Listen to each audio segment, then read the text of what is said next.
Hello, employees. You have been chosen for the company's Kronos Expedited Titan Expedition Program. As part of this program, your tenure of employment will begin immediately on the hostile Hazard Plus Moon 8 Titan, with only a single day to comply with your entire company quota. Given your imminent exposure to the full wrath of Titan, you will be provided with a short workplace training video explaining your expected performance on the job. First of all, let's get your workplace properly set up. Most importantly is the facility board. This is composed of 3 color-coded segments that are aligned in order of green, yellow, and then red. These represent the depth and shift of danger level in different segments of the facility.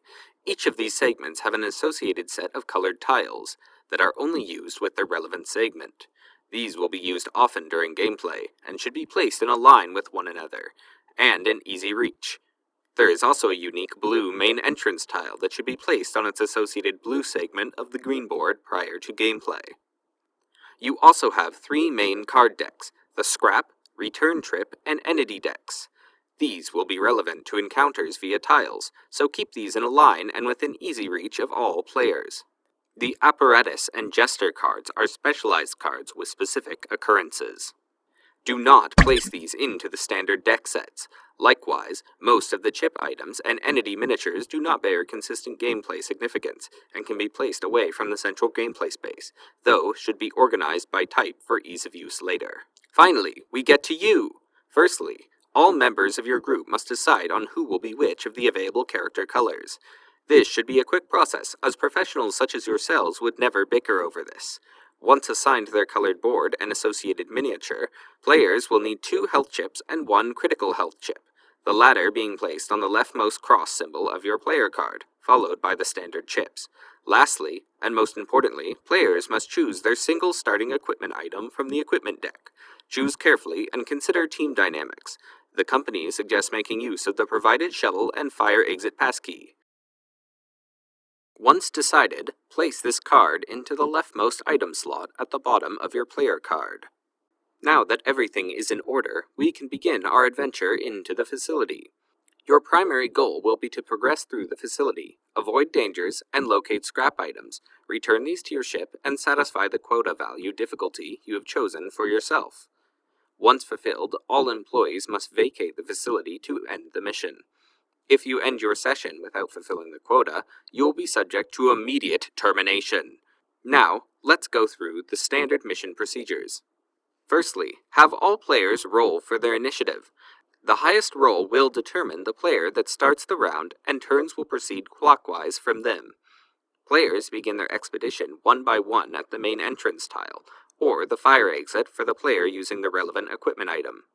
Each player has 2 action points to spend during their turn, or can optionally use a 3rd action point at the cost of risking exertion via a dice roll and taking damage on rolls of 1 to 3.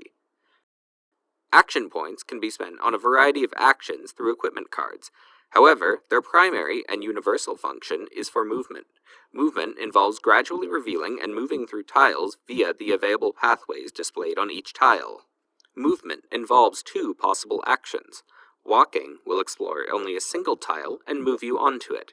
Running will explore 2 tiles at a time, moving you onto the latter of the 2 tiles. Both of these come at only the cost of a single action point. While exploring tiles, one should aim to be quick, but cautious. Ideally, a player will want to find scrap tiles. Once located, the player who revealed it can choose whether or not they want to take the item. This may be done for the sake of a full inventory, which would require an already obtained item to be discarded entirely. If not taken, the player should place a scrap chip over the space to indicate its unlooted status. This chip can later be looted for the cost of 1 action point. However, immediate looting of a scrap tile is entirely free. Once looted, a player will take 1 card from the scrap deck and add it to the item hotbar at the bottom of your player card. Note that you only have 3 available inventory slots with your equipment item. Most items will only occupy a single slot. However, some may occupy 2, as indicated by the open box icon on the item card. A good trick for keeping track of 2-slot items is to place the card on its side in the hotbar. Each item also has a prescribed credit value, as indicated by the full box icon on the card. At the end of the game, this value is added together with your scrap haul to determine if your quota was met.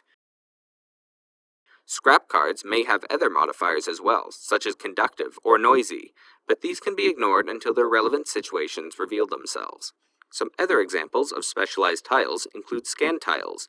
These allow you to reveal the card on top of either the scrap or entity card deck, and then optionally reshuffle them.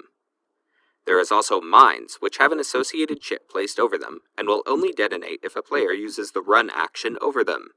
There are also doors, which, when revealed, will have a locked chip placed over them, preventing forward movement past that tile until unlocked by either a return trip or a radio comm equipment card.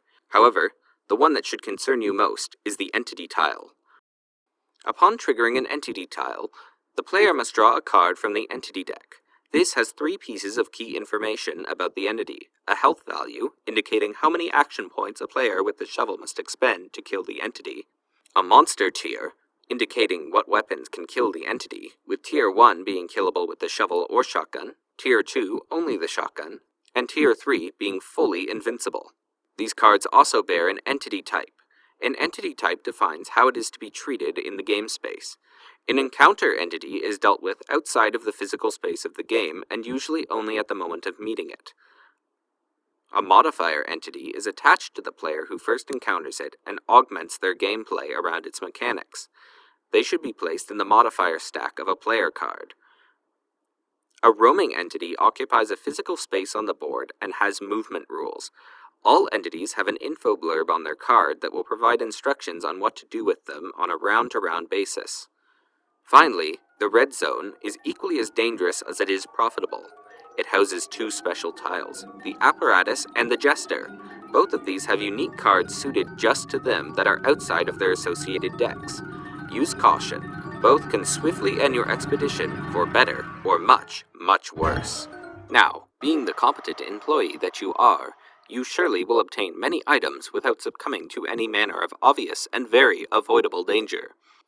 However, you may be wondering what you do with all this valuable scrap you've collected.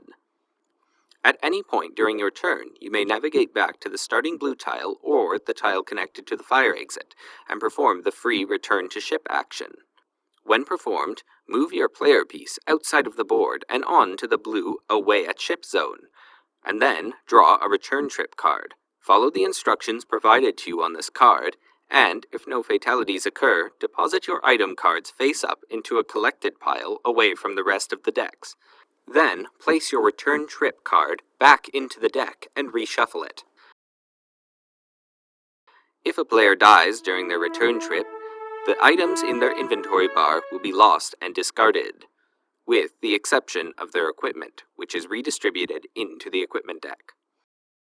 While away at the ship, you can choose to open all the locked facility doors and/or swap out your equipment card for a new one from the deck.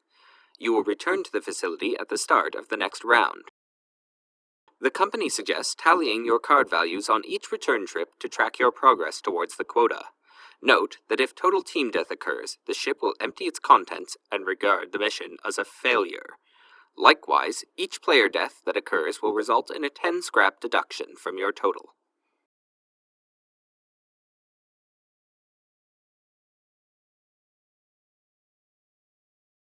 With that, you have all the information you need to begin your expedition. Remember to tread carefully, act smart, and most importantly, keep the company happy.